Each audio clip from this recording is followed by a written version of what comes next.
Good morning, everyone. Welcome to your podcast Knowledge Empowers. Today with you is Kat, aka me, Anaseo. And then we have Baruch, Hello. and we have Collage. Hello, good morning. Uh, we were thinking of, aka me and Baruch, were thinking, how does Collage motivate himself? And now he looks so scared, like, what are you talking about?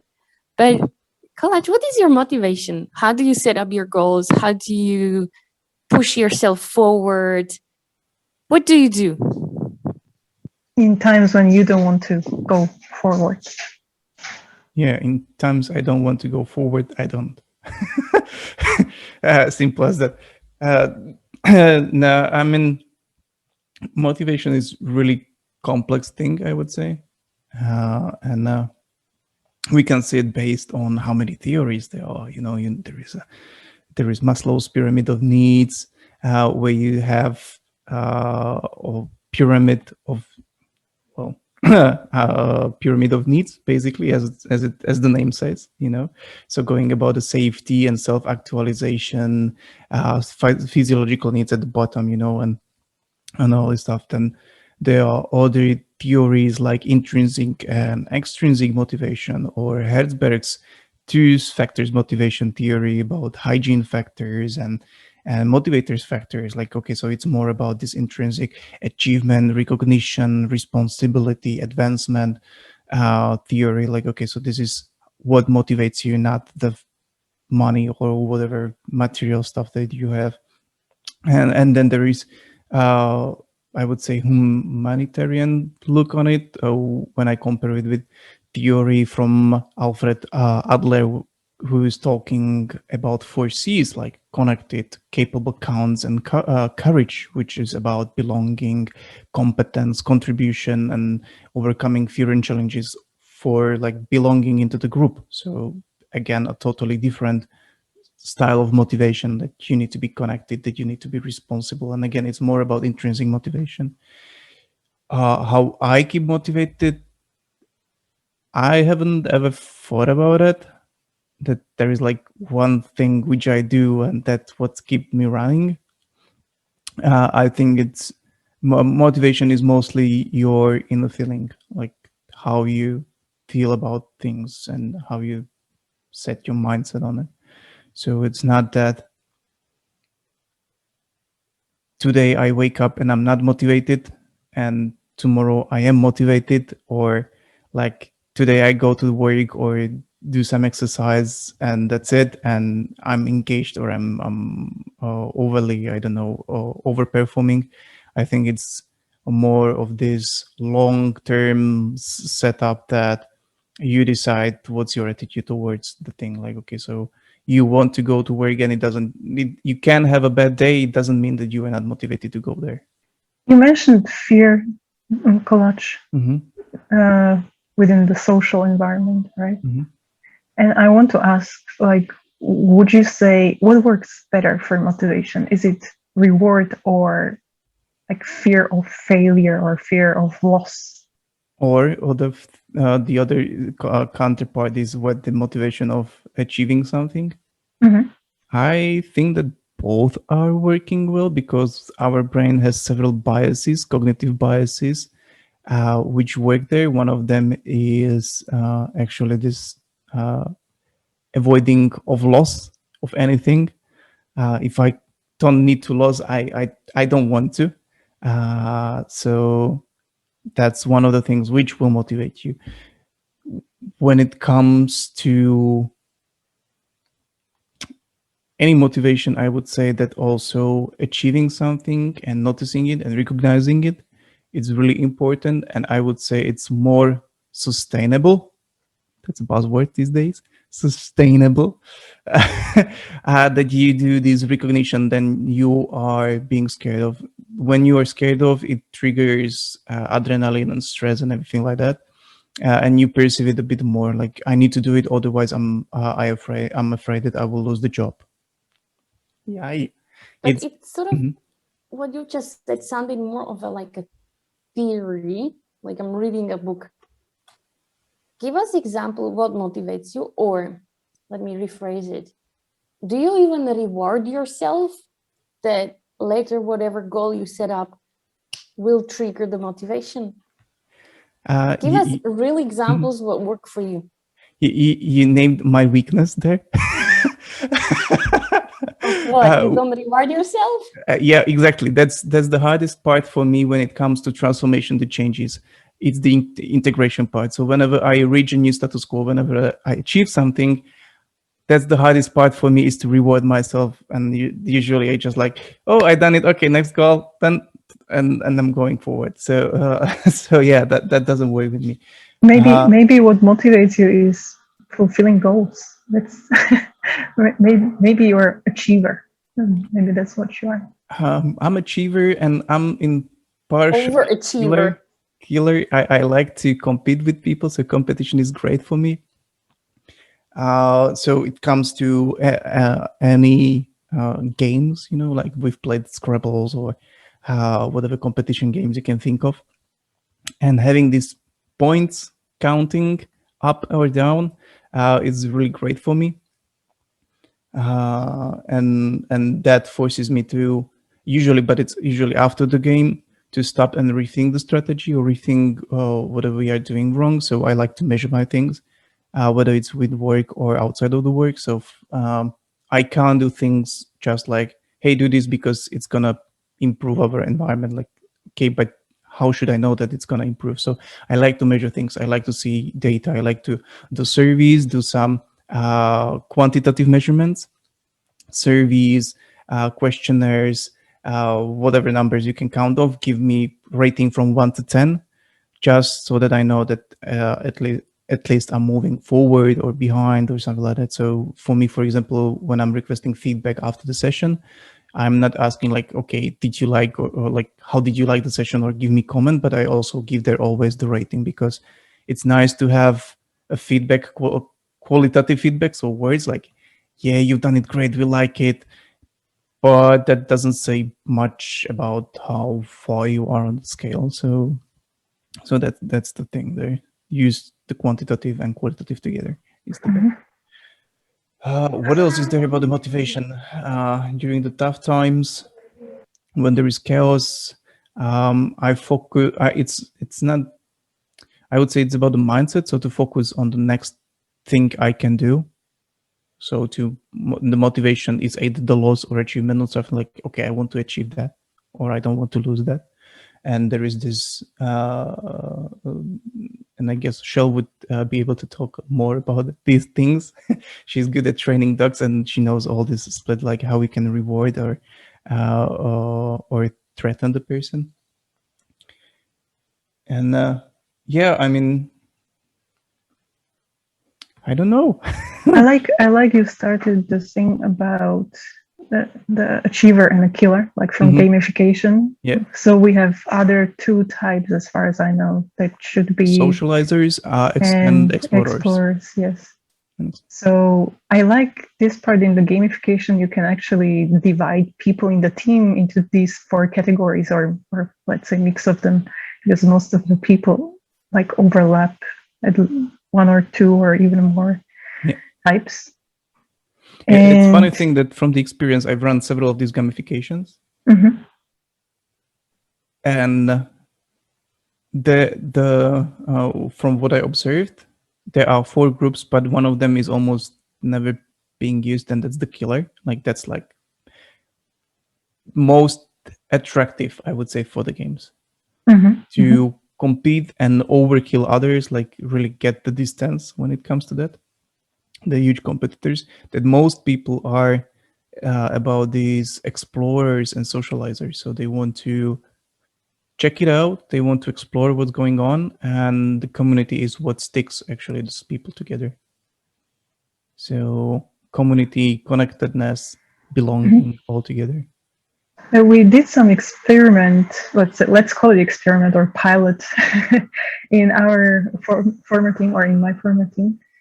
And we basically built a survey according to which we found out like which team members belong to what category. out of these four, and most of the time, like, we found out many people have at least that social aspect in their type. So this, I think we used it a lot afterwards, like when we thought we need to achieve something as a team, we always made sure like there is this social aspect present. So I think it really makes sense to find out, if you work with a team and if you're a team leader or manager, you can find out like what kind of motivation is working for your team members. As every leader knows, like, we have different people with different skill set, right? But also the same goes for the motivation. So everybody is motivated by different things. It's usually very personal, and sometimes it's very specific. Some people are more playful than others, or some people like to learn. Some people just like money and some material rewards. So, but as far as I know, what I've learned so far about motivation, the material or this extrinsic motivation, it usually works only short term. It doesn't work long term. So you'd better find an intrinsic motivation for yourself and for others as well. Yeah, that's actually one thing now I recalled when we were talking about this intrinsic motivation. The same goes for the fear, you know, like when you're threatening someone, like, do it, otherwise we are gonna take this. Like, do it until you need to do it, otherwise you are gonna lose your job or something like that.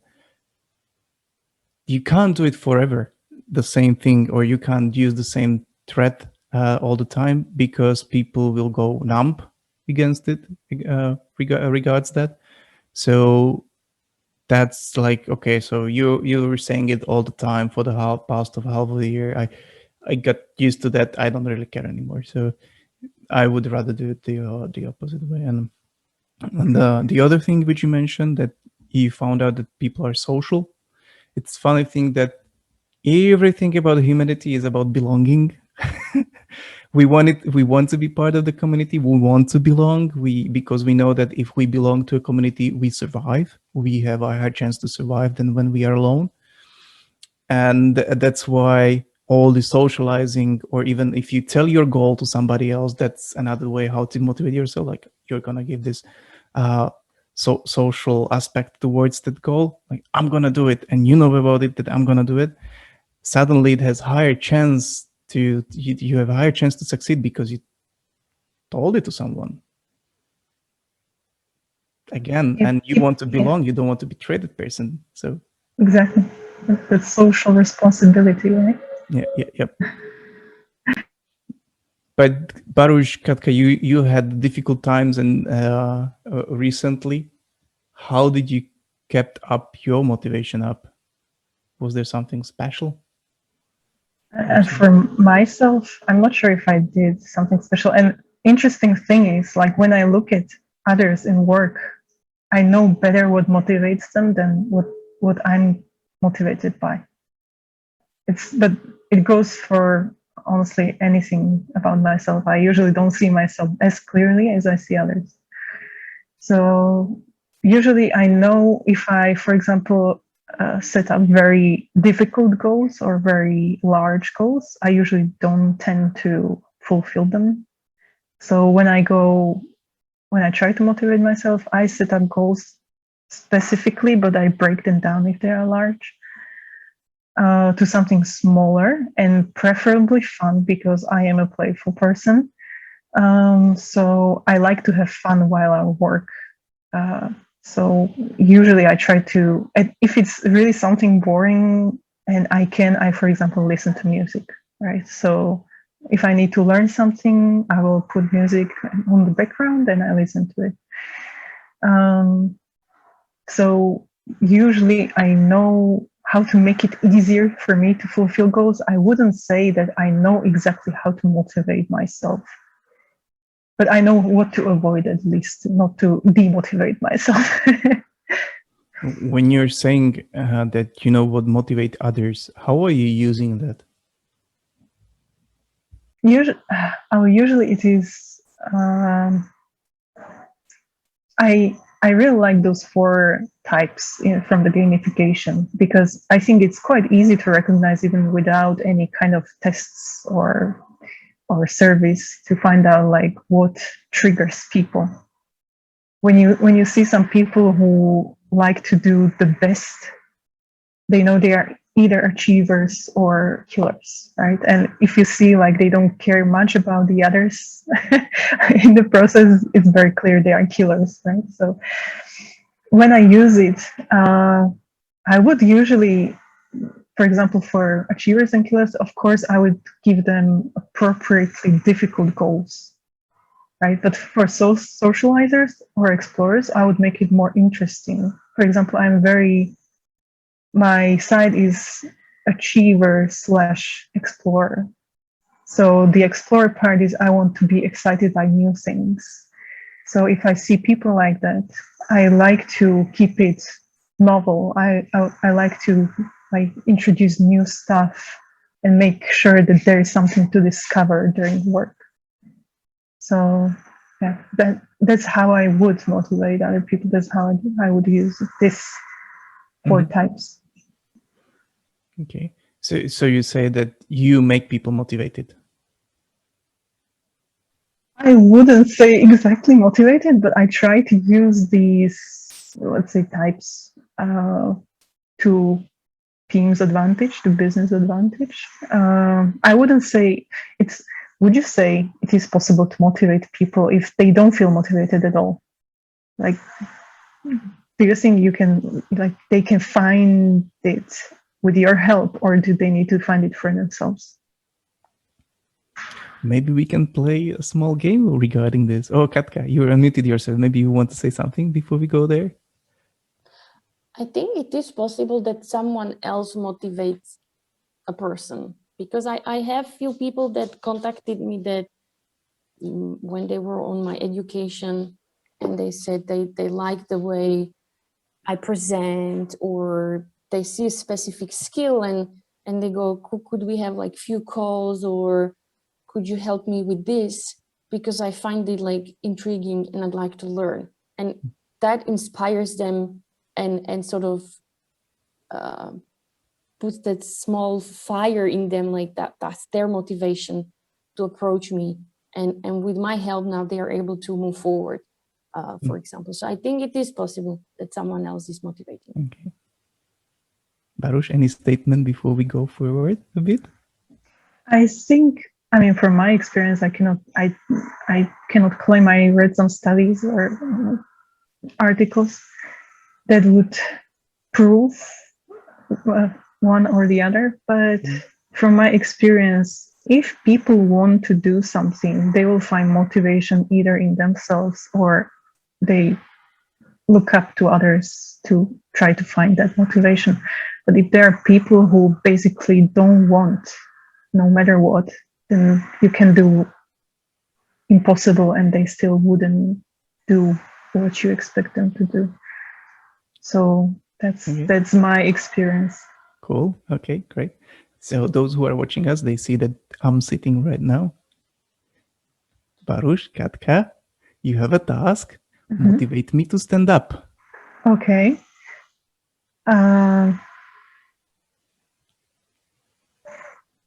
Kolach, you are gaining weight as you sit and losing your health. So if you do 5 jumping jacks, like you will improve your health. Okay. I'm not standing up. I had something Katka, dirty in my mind that definitely would make Kolach stand up. But we are a professional podcast, and I'm not gonna do it. Kolach, wanna play a game with me? You're a type of that likes to play games. Maybe. What sort of game? I want you to repeat after me. Okay. Okay? Let's stand up. Come on, 5 seconds. Let's stand up. Let's stand up. And stand up. Aha. No. What do you mean no? You said you're gonna play the game with me. So stand I'm up. playing the game. Nah, this is a stupid game. No, it's not stupid. It's awesome game. Stand I don't up. want to stand up. I don't feel like it. Come on. Come Okay, on. let's try bribing. What would you do to stand up? I don't know. What would you like me to give you? I don't know. What do you mean you don't know? I don't really want to stand up, so. But there must be something that works. That's something you really, really want. Maybe. I don't know. I can play Harry Potter. Look. Harry Potter. Hello. We made him smile. Now we need to make him stand up. Sure. Here. Okay. We lost because you are Yeah. very stubborn. Yeah, that's what I see the difference between motivation and inspiration. You can inspire people, but motivation is your internal decision. So, and this is actually done with leaders as well. Even in the worst conditions, that one person lays down on the ground, and you're supposed to move them. And when they are actually face to face, they even physically try to lift up the person on their legs. So, yep, it goes into this physical, like, okay, this frustration between the others is there, and the person is not even communicating. So that's what I see, that you can create the environment around them. You can create the games, you can give the speeches, you can do that, and you can inspire them, but it's their own decision to, at the end, stand up. And that goes also with the people who don't have the, like you, Baruch, you asked, like, what to do with person who doesn't feel like doing something. You can only create the environment. The final decision is only up to them. That's my perspective on that, because as we've seen, I didn't stood up because I didn't want to. I mean, I didn't have the reason. So why should I? Why should I be motivated? Why should I be happy at work? If I don't want to, I don't want to. You are It's stubborn. going, yeah, I'm stubborn or I'm assertive. It depends how you look on it. I don't need to give you the reason. I don't need to always give you the explanation why things are happening. No, I don't feel like it. I don't know. I just feel like it. So that's it. I mean, I don't always need to know the answer. Can you imagine a situation where you don't want to stand up, but you yourself would motivate yourself, having still the same attitude as you did?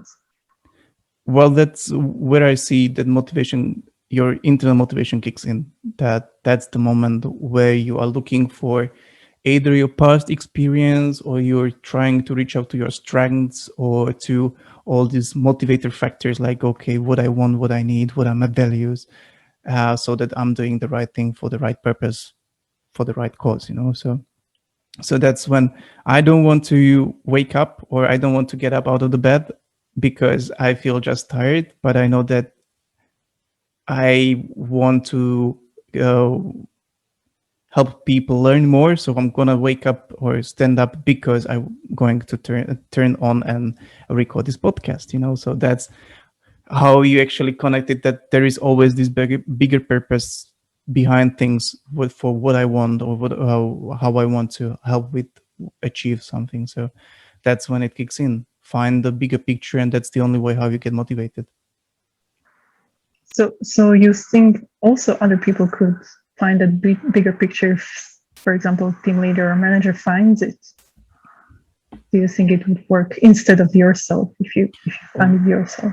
Like, Yep. do you see the difference, or would you feel the difference if you motivate yourself with the same thing as other person would?